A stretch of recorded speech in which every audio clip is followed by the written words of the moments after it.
जय श्री महाकाल। कैसे हैं आप सभी? स्वागत है आप सभी का मेरे इस एक नए YouTube वीडियो में। इस वीडियो को ज़्यादा से ज़्यादा शेयर करें क्योंकि ये जो पवित्र महीने सावन के बारे में मैं खास बातचीत करने वाली हूँ वो ज़्यादा से ज़्यादा लोगों तक इसकी जानकारी जरूर पहुँचे।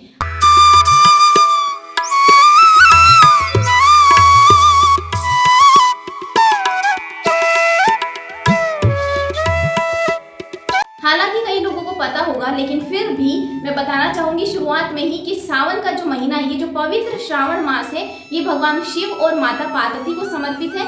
ऐसा माना जाता है, सृष्टि का माना जाता नहीं, बिल्कुल सत्य बात है कि जो सृष्टि का संचालन है वो भगवान शिव द्वारा किया जाता है।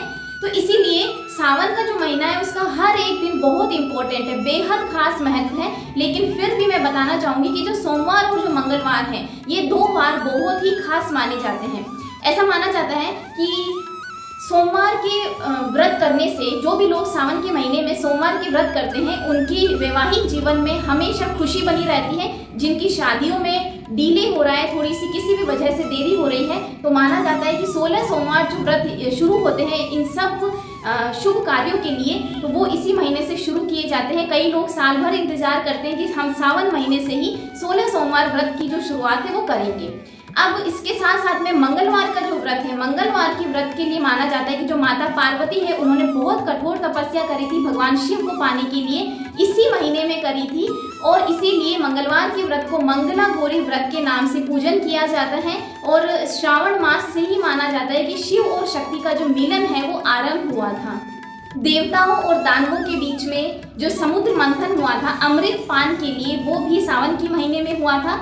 और महादेव को, भगवान शिव को नीलकंठ नाम मिला था विष पान करने की वजह से। विष को उन्होंने ग्रहण कर लिया था, विष पान की वजह से भगवान शिव को नीलकंठ नाम भी इसी महीने में मिला था। ये सारी जो मान्यताएं हैं उनके आधार पर मैं आप सभी को ये जानकारी यहाँ पर साझा कर रही हूँ। इसके साथ में मैं आगे बताऊंगी कि समुद्र मंथन से 14 बहुमूल्य रत्नों की प्राप्ति हुई थी। और जो ये 14 बहुमूल्य रत्न है, अगर सावन के महीने में कोई इन्हें अपने घर पर लेकर आता है तो उनके घर में ढेर सारी सुख समृद्धि बनी रहती है।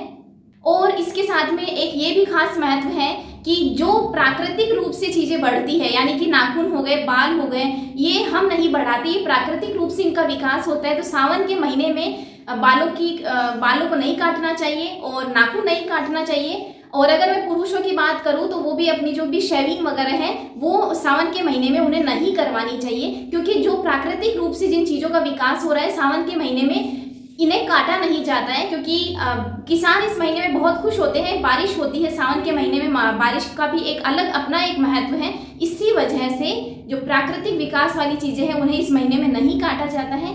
और इसके अगली वीडियो में मैं आप सबसे ये शेयर जरूर करूंगी कि सावन के महीने में सोमवार की पूजा कैसे करें, मंगला गौरी व्रत की पूजा कैसे करें, और भी कई सारे उपाय के साथ में, कई सारे नियमों के साथ में मैं आपसे मिलती रहूंगी। तब तक के लिए आप सभी अपना ध्यान रखें। जय श्री महाकाल।